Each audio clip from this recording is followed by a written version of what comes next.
Hey guys, welcome back to Master Gaming Studios. I'm Craig, and today we're going to go over the final round of changes for the Tyranids on Friday. If you didn't check that video out, go back and watch that one after or before this one. We covered all the point changes for the Tyranids, and we covered the balanced data slate, how that affected the Tyranids. There were some army-wide changes that buffed the Tyranids, or some game-wide changes that buffed the Tyranids, and some army-specific changes that nerfed some of the Tyranids. So those are the first changes. Now we'll go over chapter approved 2023, the Arks of Omen. So this has got game-wide changes.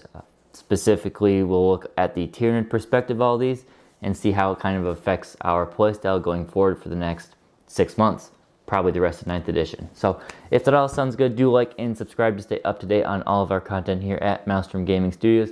If you want to help support the channel just a little bit more, you can become a member. Members, thank you very much for all of your support. And we do have an Etsy shop in the link down below. All of that money goes right back into the growth of the channel. Now, with all that out of the way, let's dive into today's video.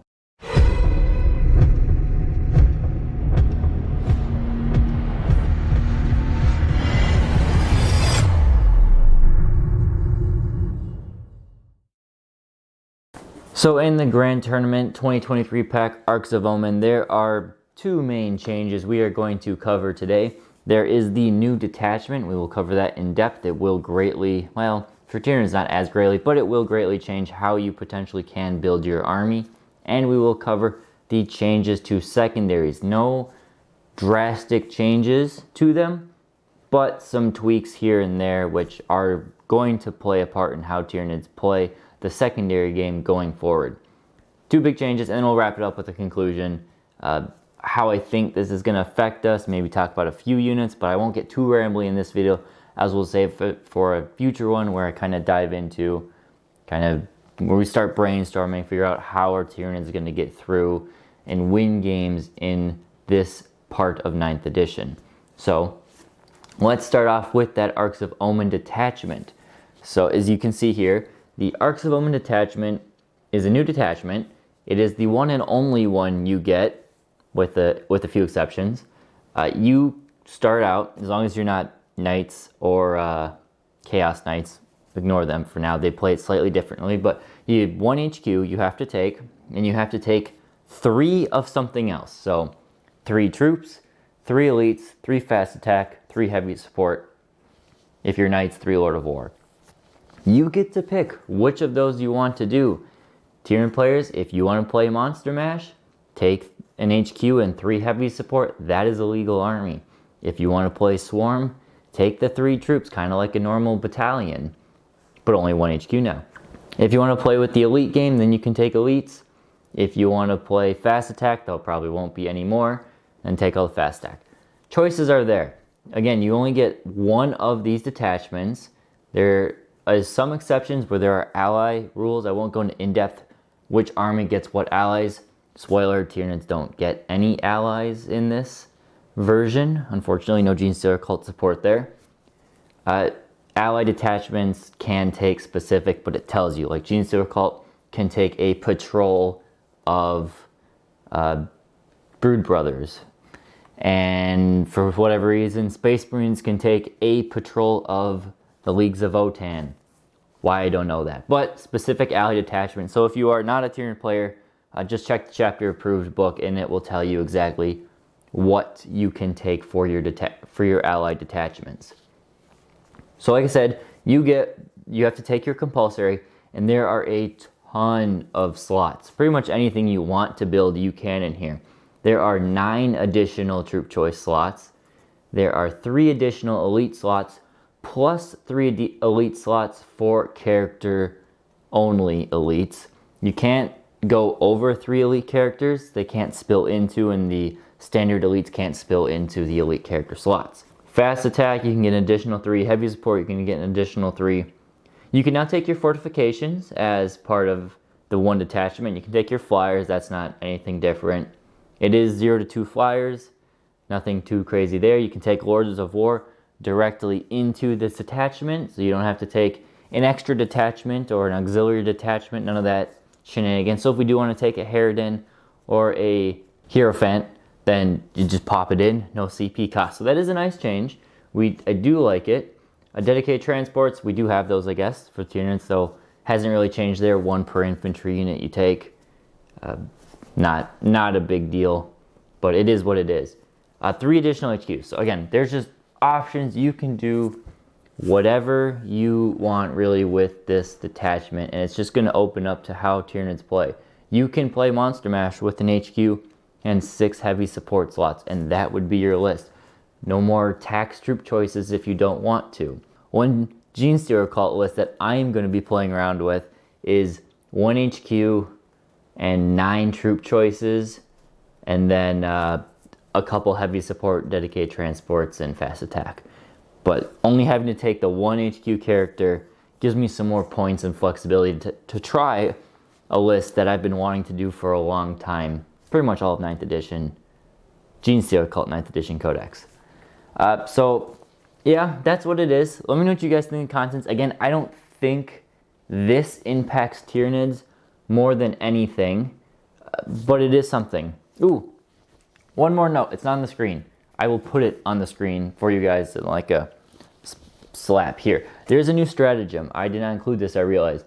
But you can pay 1 CP, and it allows us as Tyranid players, other armies get to use it as well. But for Tyranid players, for 1 CP, we can now take 2 Hive Tyrants in this detachment. You might have been wondering, oh no, can only take 1 Hive Tyrant now because only 1 detachment. No, just pay a CP and you can take 2 Hive Tyrants in a single detachment, whether that's going to be 2 Foot Tyrant Swarmy, if you want to still try the Flyrant, Foot Tyrant, etc.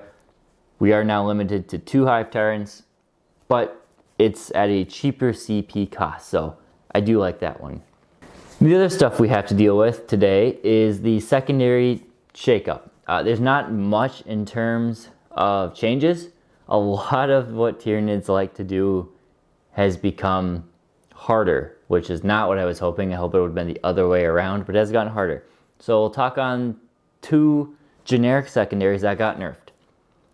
First one is Warp Ritual. It went from Warp Charge 3 to Warp Charge 4. Not that big of a deal, but it might mess you up here or there throughout your games. The big one, Psychic Interrogation, is now Warp Charge 5, and you need Line of Sight again. This is quite unfortunate because Psychic Interrogation was a very easy 12 to 15 points on most games. Is pretty good at getting CP back. Now, if your opponent knows you're taking it, they can just hide their characters for the most part. You're probably only going to get 6 to 9 points on this objective regularly. So, sad change there. We'll probably have to, if we take a psychic secondary look at Warp Ritual instead of Psychic Interrogation, maybe your opponent dictates otherwise, but it's unfortunate that way. There are some that got a little bit of a buff. So Assassination. Now if a troop unit gets the assassination kill, you gain a CP. It's a nice little thing there. Kind of an incentive to take troop choices because there isn't much otherwise. For Grind Them Down, if a troop gets a kill, that's it, just gets a kill, that is 1 CP at the end of the battle round. They don't have to, unless they FAQ it, it doesn't say you have to achieve the 3 victory points in order to gain that CP. You just get it if you take it. So it's an easy way, if you are running mass troops, to just generate a CP every single turn. An extra one. If you're not running mass troops, maybe not, but it's something there.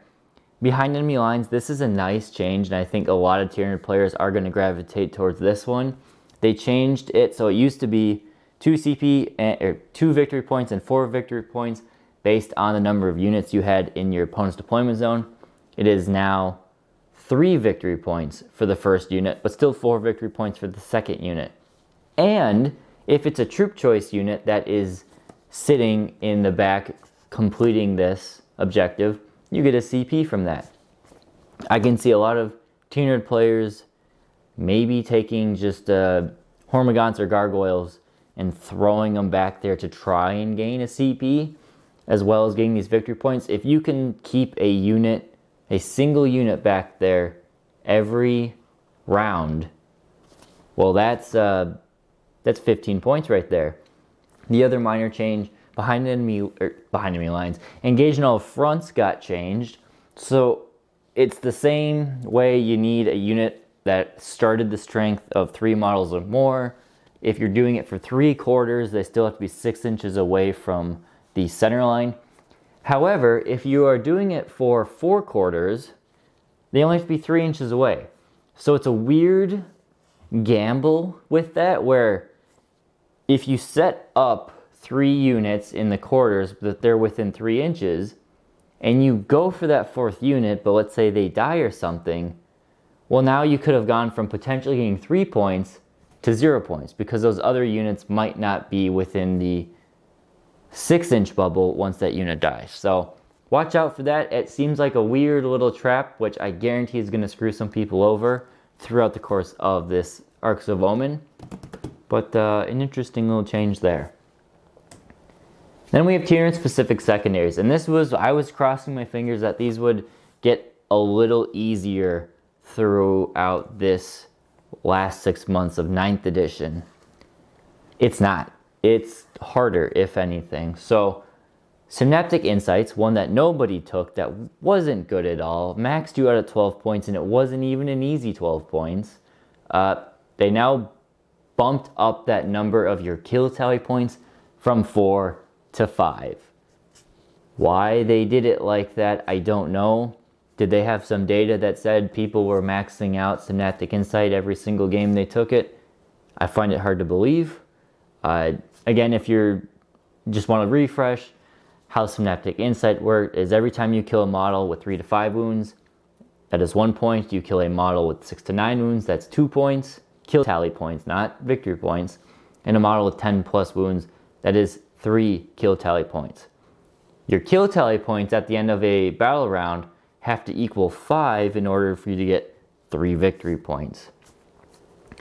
That, and like at turn 5 or even turn 4, is going to be really hard to do to get 5 points. If you get 4 kill tally points, you get nothing. You don't even get 1 point or 2 points. You just get nothing. I think a good change with them bumping it up to 5, what they should have done is made it so, okay, if you get 3 to 4 points, you get 2 victory points. And if you get 1 to 3 points, or if you get 2 to 3 points, you get 1 victory point. If you get 0, you get 0, or you get 1 to 0, 0.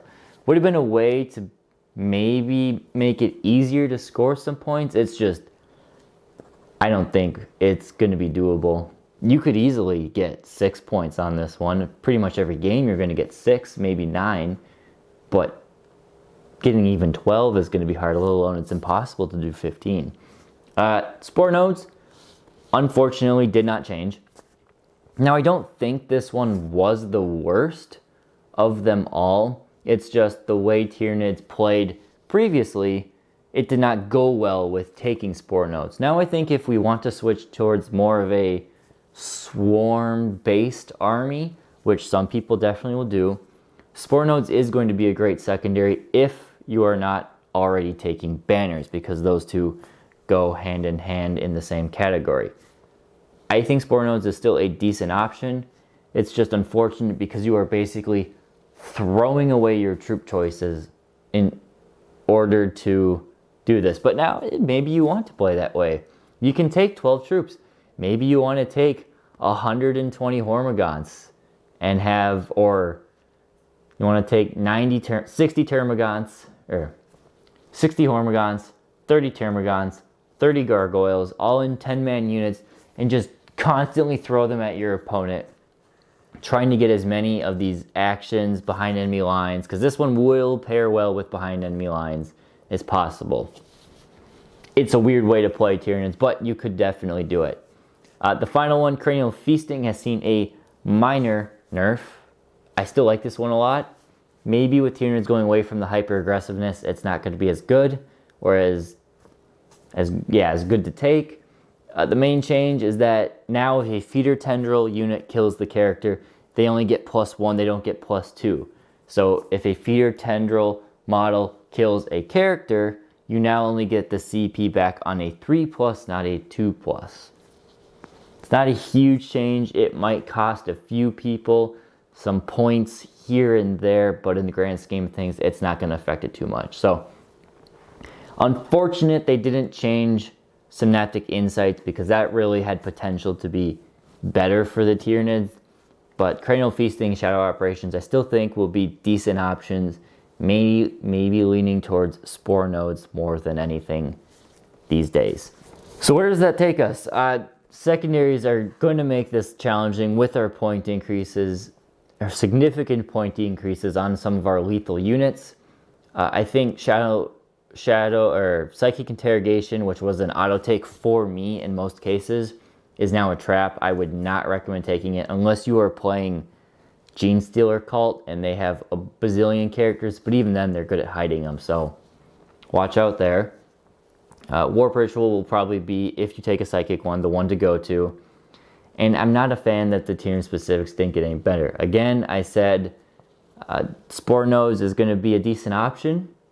I think if you play the Swarm way, it might be good, taking min squads of 10 and just playing for objectives. If you go the route of that, behind enemy lines is going to be another great option. Taking into consideration you have Lictors, the Parasite of Mortrex with a Gestation Sac alone can get you 4 points a turn with that one. Some Gargoyles, again, using the CP to Deep Strike Gargoyles will help you with that one.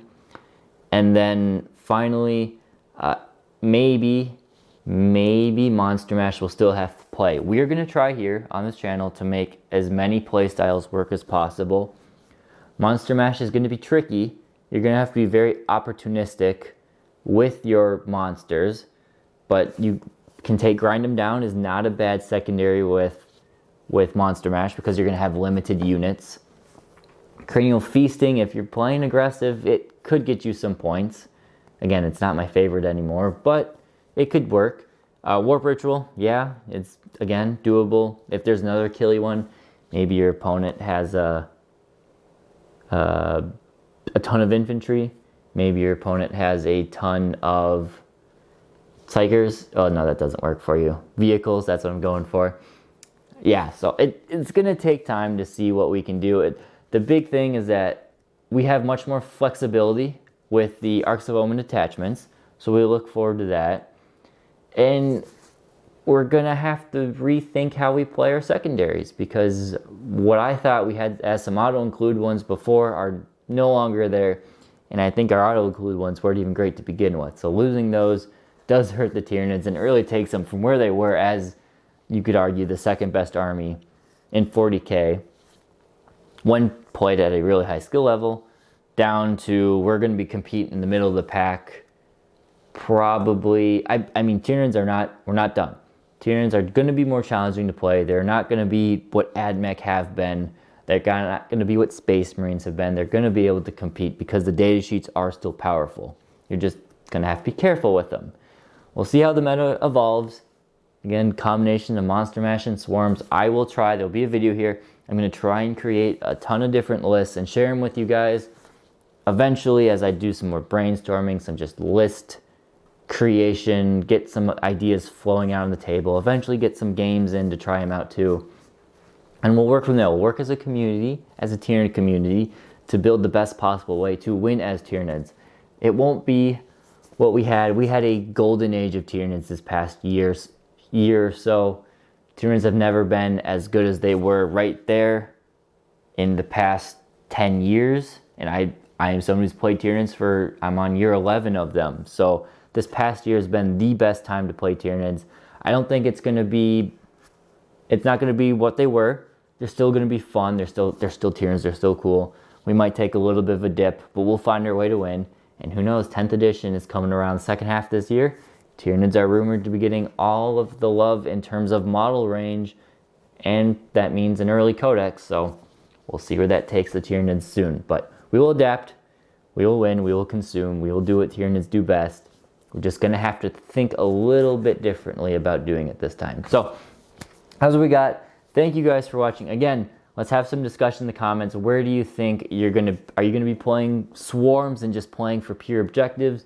You're gonna be playing Monster Mash because monsters are awesome.